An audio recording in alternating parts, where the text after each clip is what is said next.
কোচবিহারের মহারাজা জগদীপেন্দ্র নারায়ণ ভূপ বাহাদুরের মূর্তির উদ্বোধন হতে চলেছে সোমবার। কয়েক মাস আগে কোচবিহার পৌরসভার উদ্যোগে মহারাজা জগদীপেন্দ্র নারায়ণ ভূপ বাহাদুরের মূর্তি নির্মাণের সিদ্ধান্ত নেওয়া হয়। উত্তরবঙ্গ উন্নয়ন দপ্তরের সামনে মূর্তি বসানোর জন্য জায়গা নির্ধারণ করার পর শুরু হয় খনন কাজ। সেই সময় খনন কাজ নিয়ে শুরু হয় উত্তরবঙ্গ উন্নয়ন দপ্তর ও পুরসভার মধ্যে জটিলতা। অভিযোগ ওঠে, রাতের অন্ধকারে অজ্ঞাত পরিচয় দুষ্কৃতীরা খনন কাজ বন্ধ করে দেয়। এরপরই বিষয়টি নিয়ে শুরু হয় তীব্র বিতর্ক।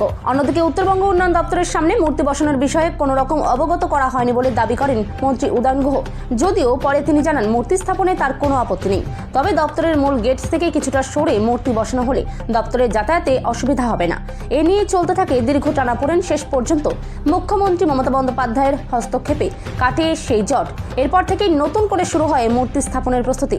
অবশেষে দীর্ঘ প্রতীক্ষার পর 15 ডিসেম্বর উদ্বোধন হতে চলেছে মহারাজা জগদীপেন্দ্র নারায়ণ ভূপ বাহাদুরের মূর্তি। মহারাজার মূর্তি উদ্বোধনের আগেই শেষ মুহূর্তের প্রস্তুতি খতিয়ে দেখলেন কোচবিহার পৌরসভার চেয়ারম্যান রবীন্দ্রনাথ ঘোষ। তিনি জানান, কোচবিহারবাসীর কাছে এটি গর্বের বিষয়। কোচবিহারের রাজা ও রাজপরিবারের প্রতি সম্মান জানিয়েই এই মূর্তি স্থাপন করা হয়েছে। উদ্বোধনী অনুষ্ঠানে সকলকে আমন্ত্রণ জানানো হয়েছে। এটা খুব আনন্দের ব্যাপার। কোচবিহার হেরিটেজ শহর, এই শহরে একসময় রাজার রাজত্ব ছিল এবং কোচবিহারই ছিল তার হেড অফিস। এখান থেকে উত্তর পূর্ব ভারত শাসন হতো।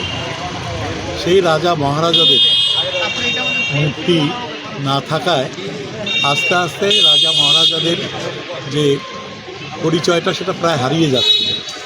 কারণ এই শহরের সাথে রাজা মহারাজাদের একটা কি বলবো সাথে জড়িয়ে রয়েছে নামটা, কিন্তু বর্তমান প্রজন্ম তারা এই রাজ্যের ইতিহাসটা জানে না।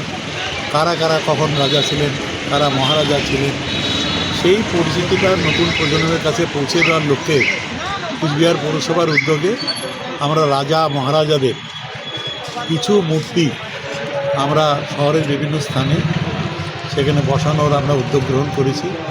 হেরিটেজ শহরের শ্রীবৃদ্ধি যেমন ঘটবে, এই হেরিটেজ শহরের পরিচিতিও বাড়বে। সুতরাং আমরা চেষ্টা করছি যে যত মহারাজারা আছেন, রাজারা আছেন, তাদের মূর্তি এক এক করে শহরের বিভিন্ন প্রান্তে আমরা বসাবো। যারা ট্যুরিস্ট আসবে, ন্যাশনাল ট্যুরিস্ট, ইন্টারন্যাশনাল ট্যুরিস্ট, যারা শিখরের সন্ধানে কোচবিহারে আসবে, তারাও কোচবিহারের যে একটা পুরনো পরিচিতি, রাজ আমলের পরিচিতিটা, তারাও পেয়ে যাবে। আগামীকাল 15ই ডিসেম্বর সোমবার বেলা 12টায় আমরা এই মূর্তি উদ্বোধনের উদ্যোগ গ্রহণ করেছি। মাইকিংও করে দেওয়া হয়েছে, কিছু লোককে ফোনও করা হয়েছে। আমাদের পৌর কর্মচারীরা, কাউন্সিলররা সবাই থাকবেন এবং আপনারা যারা সাংবাদিক বন্ধুরা তাদেরকেও সবার উদ্যোগেই খুব সুন্দর একটা অনুষ্ঠান আমরা আগামীকাল করতে পারবো এই আশা রাখছি। তাহলে আপনার দলের নেতা মন্ত্রীরাও থাকবে কি কালকে?